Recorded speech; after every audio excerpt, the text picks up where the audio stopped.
Beberapa waktu lalu, saya menulis sebuah artikel di Indonesiana Tempo, sebuah kritik untuk Deddy Mulyadi, Gubernur Jawa Barat, Bapak kita semua. Gubernur Jawa Barat Deddy Mulyadi adalah pemimpin yang punya citra positif di mata rakyat. Melalui konten-kontennya di YouTube dan Instagram, masyarakat bisa mengkonsumsi konten positif dari sosok Deddy Mulyadi.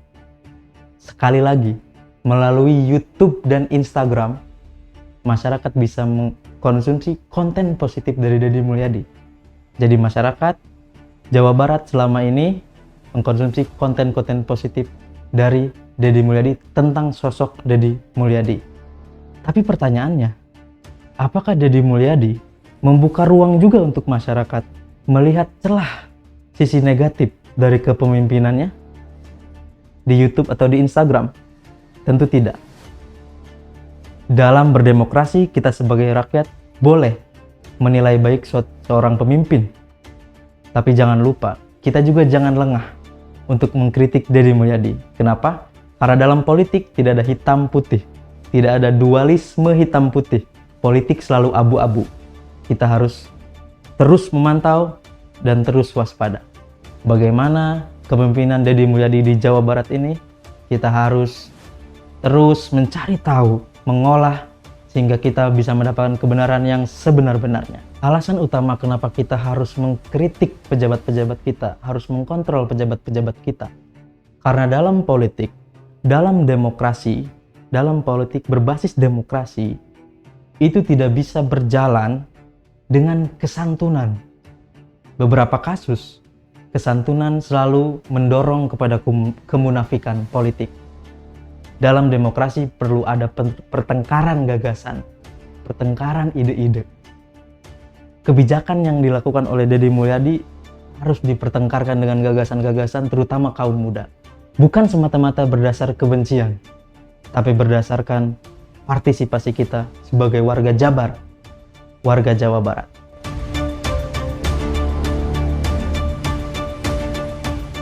Pencitraan memang memabukkan. Rakyat dibuat candu dengan seorang pemimpin yang seolah dekat dengan mereka. Melalui konten-konten YouTube dan Instagram Deddy Mulyadi, banyak rakyat yang terpikat, banyak rakyat yang terikat, seolah tidak ada celah di kepala rakyat untuk mengkritik sosok Deddy Mulyadi. Mereka lupa bahwa gubernur bukan nabi. Salah satu gaya kepemimpinan Deddy Mulyadi yang nyentrik adalah menemui rakyat sambil belusukan. Dan gaya kepemimpinan ini pernah dilakukan oleh Jokowi sejak menjadi wali kota. Tapi jarang ada rakyat yang melihat bagaimana kebijakan Deddy Mulyadi selama ini. Dalam 1 tahun atau beberapa waktu kerja Deddy Mulyadi, apakah kebijakan-kebijakannya sudah berpihak kepada rakyat miskin? Berdasarkan data, tahun 2025, rakyat miskin di Jawa Barat itu masih di angka 3,65 juta jiwa. Kita harus membuka mata. Apakah konten Deddy Mulyadi yang memberi uang 1 juta, 2 juta ke orang-orang di pinggir jalan yang ia temui bisa menyelesaikan masalah puluhan juta warga miskin di Jawa Barat? Tentu tidak. Begini, seorang pemimpin bukan orang yang harus gunting pita atau harus selalu show di depan kamera. Seorang pemimpin harus diuji bagaimana dia membuat kebijakan strategis yang bisa memberikan manfaat untuk masyarakat seluas-luasnya, bukan untuk 1-2 orang yang ditemui di pinggir jalan. Kita warga Jabar perlu hati-hati, jangan sampai konten Deddy Mulyadi dari hari ke hari, minggu ke minggu, bulan ke bulan, tahun ke tahun membuat kita mabuk, membuat kita terlena sampai kita lupa nanti di 5 tahun kepemimpinan Deddy Mulyadi kemiskinan belum bisa diselesaikan, mata rantai kemiskinan belum bisa diputuskan, kemiskinan masih banyak di Jawa Barat. Jangan sampai seperti itu. Kita perlu berpikir, apakah 2 juta yang diberikan atau 3 juta atau berapalah itu diberikan ke orang-orang secara sembarangan di pinggir jalan itu bisa membantu ekonomi kita yang menontonnya? Kan tidak berdampak langsung.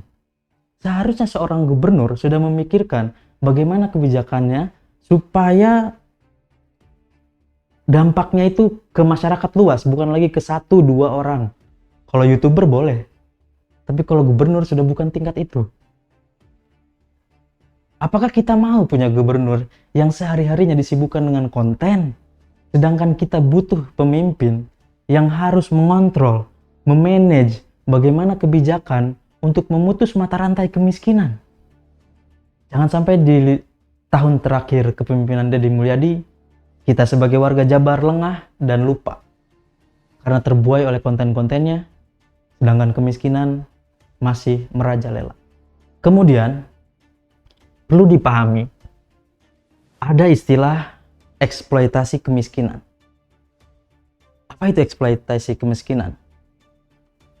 Orang-orang miskin dibuat menjadi konten, diberikan uang seadanya 1-2 juta. Kemudian konten itu menghasilkan uang untuk YouTube seseorang, terlebih pejabat, seorang gubernur. Dan YouTube itu mendapatkan penghasilan lebih daripada apa yang Gubernur Deddy Mulyadi diberikan kepada objek ini, kepada orang yang dikontenkan. Bukankah itu suatu bentuk eksploitasi kemiskinan? Dia memberi 2 juta rupiah kepada orang di pinggir jalan, kemudian konten itu diupload, kemudian YouTube Deddy Mulyadi mendapatkan uang. Ini namanya eksploitasi kemiskinan. Eksploitasi kemiskinan bukan hanya berorientasi pada keuntungan ekonomi. Misal,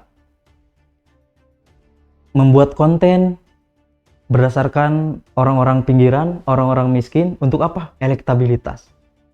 Oke lah, kita sebut misal Deddy Mulyadi, Pak Gubernur Deddy Mulyadi ini ikhlas. Semua uang YouTube-nya diberikan untuk masyarakat lagi, dikembalikan kepada masyarakat lagi. Oke lah, seperti itu. Tapi ada keuntungan yang didapat oleh Deddy Mulyadi, bukan uang, elektabilitas. Maka dari itu, ini sama saja masih bisa disebut eksploitasi kemiskinan. Karena Gubernur Deddy Mulyadi mendapatkan elektabilitas dari konten tersebut. Dan masyarakat candu, terbuai, lalai. Tidak ada celah di kepalanya untuk ingin mengkritik seorang gubernur. Tidak ada di kepalanya ingin mengontrol bagaimana pemerintahan Pemprov Jawa Barat di bawah kepemimpinan Deddy Mulyadi. Semuanya memuji, memuja. Kalau seperti itu, bagaimana demokrasi kita di Jawa Barat? Perlu dicatat dan digarisbawahi bahwa kemiskinan bukan untuk dieksploitasi. Kemiskinan harus diatasi, bukan dieksploitasi. Kemiskinan harus diselesaikan, bukan dieksploitasi menjadi konten dan berujung pada keuntungan elektabilitas tadi. Memang Deddy Mulyadi tidak menggunakan anggaran daerah, tidak menggunakan APBD untuk konten YouTube atau Instagramnya. Tapi uang pribadi tidak bisa dibenarkan menjadi alasan untuk seorang pejabat publik mempertontonkan kemiskinan, mengeksploitasi kemiskinan. Pencitraan yang mendorong ketidakberdayaan. Salah satu prinsip dasar dari pemberdayaan adalah bukan memberi, tapi membantu, memfasilitasi subjek pemberdayaan atau masyarakat ini agar berdaya. Gaya kepemimpinan berbasis pencitraan dengan memberi uang kepada warga miskin itu justru mendorong ketidakberdayaan. Karena seharusnya seorang gubernur memikirkan bagaimana caranya memfasilitasi masyarakat miskin agar mereka berdaya, punya pilihan untuk hidup, pilihan untuk saya bisanya di bidang apa, saya harus usaha apa, saya harus kerja apa, bagaimana agar anak saya sekolah, dan lain sebagainya. Itu pemberdayaan. Kelompok masyarakat punya potensi di bidang perikanan, difasilitasi modalnya, difasilitasi pembentukan koperasinya, pendidikannya, pelatihannya, dan lain sebagainya. Itu pemberdayaan masyarakat. Bukan memberi uang, memberi konten-konten sedih-sedih dan lain sebagainya. Itu namanya eksploitasi kemiskinan. Dan gaya kepemimpinan ini yang berbasis pencitraan mendorong pada ketidakberdayaan masyarakat. Kepemimpinan Deddy Mulyadi atau KDM sebagai Gubernur Jawa Barat memang ada sisi positifnya. Setidak-tidaknya Pemprov Jawa Barat tidak terfokus, tidak hanya terfokus pada pembangunan infrastruktur seperti gubernur sebelumnya, tapi sekarang terfokus pada orang-orang miskin untuk dieksploitasi, untuk konten. Terima kasih, saya Mahipal. Bertemu kembali di episode selanjutnya bersama Unthinkable. Pikirkan apa yang belum pernah terpikirkan.